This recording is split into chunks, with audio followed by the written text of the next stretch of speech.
உங்கள் அனைவருக்கும் வணக்கம். இந்த பிளாக் ஸ்டார் சேனல் வழியாக உங்களை சந்திப்பதில் மகிழ்ச்சி அடைகிறேன். வட தமிழகத்துல குறிப்பா ஜாதி கொலைகள் அங்கங்க நடந்துகிட்டே இருக்கு, தொடர்ச்சியா நடந்துகிட்டே இருக்கு.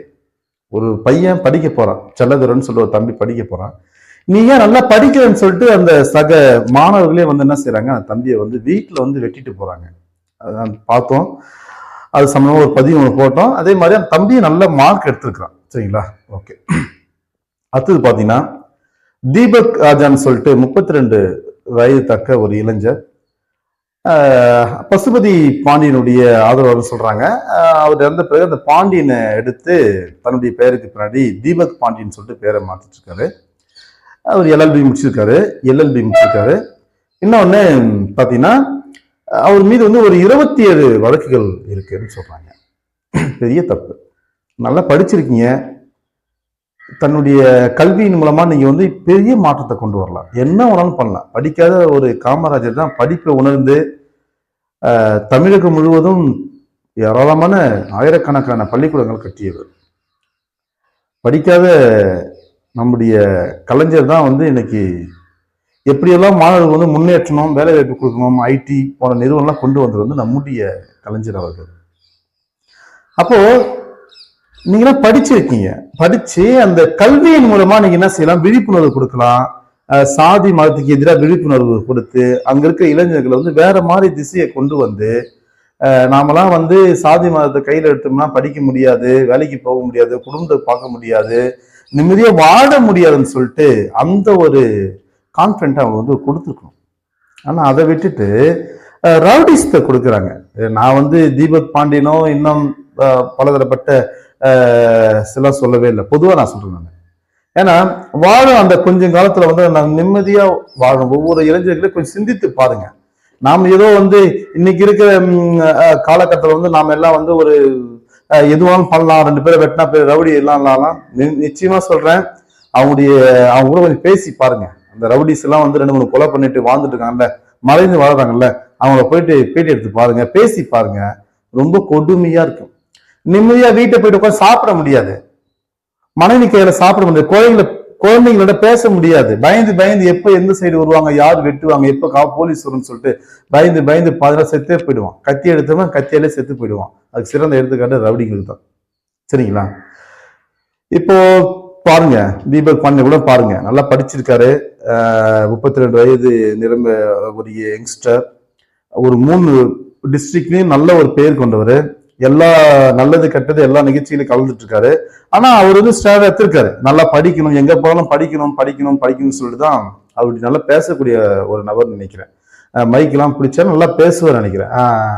அங்க இருக்கிற இளைஞர்களுக்கெல்லாம் அவங்க நல்லா படிக்கணும், படிப்பு மட்டும்தான் திரும்ப அதை நான் ஏன் சொல்றேன்னா அதுதான் அவரும் சொல்லியிருக்காரு. ஆனா அவருக்கே கடைசியில பாருங்க எந்த நேரத்துல என்ன நடக்குன்னு சொல்லிட்டு தன்னுடைய காதல் மனைவியுடன் வந்து அவங்களும் வந்து வக்கீல் படிச்சுட்டு இருக்காங்க, சாப்பிட வந்திருக்காரு.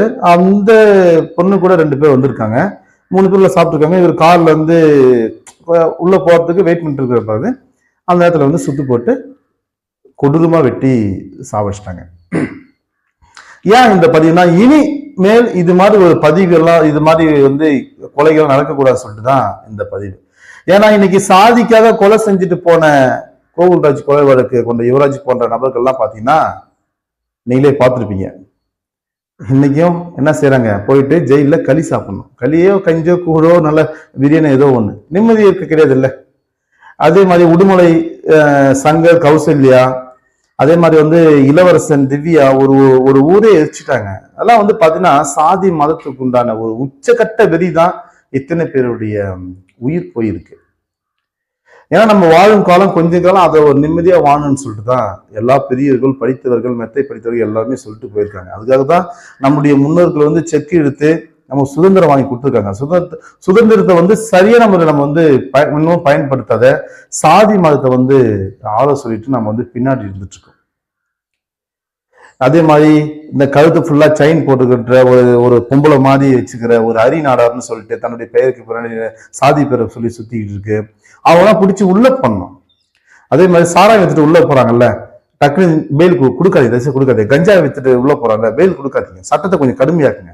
அவனுக்கு ஒரு 2 வருஷம் 5 வருஷம் ஜெயிலுக்குள்ளே சாப்பாடு போடுங்க, கடுமையா வேலை வாங்க ஜெயிலுக்குள்ள. திரும்ப அதை தவறு செய்ய மாட்டான், வெளியே வந்தப்போ தவறு செய்ய மாட்டான்.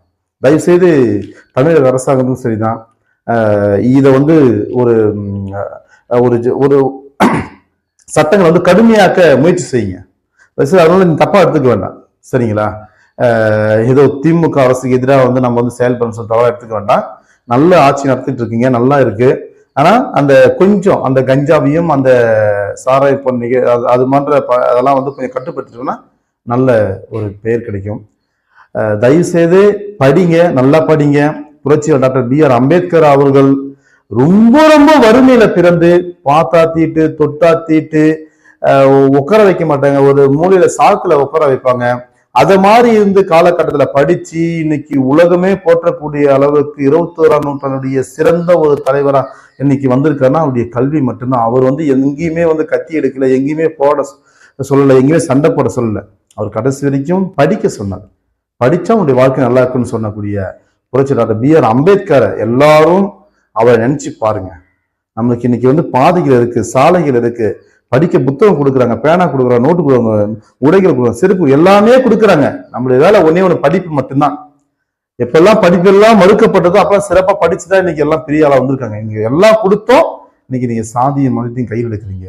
அதை எல்லாத்தையும் தூக்கி போட்டுட்டு புத்தகத்தை எடுங்க, நல்லா படிங்க, மக்களுக்கு சேவை செய்யுங்க என்பதை தெரிவித்துக் கொண்டு இந்த பிளாக் ஸ்டார் சேனல் வழியாக தெரிவித்துக்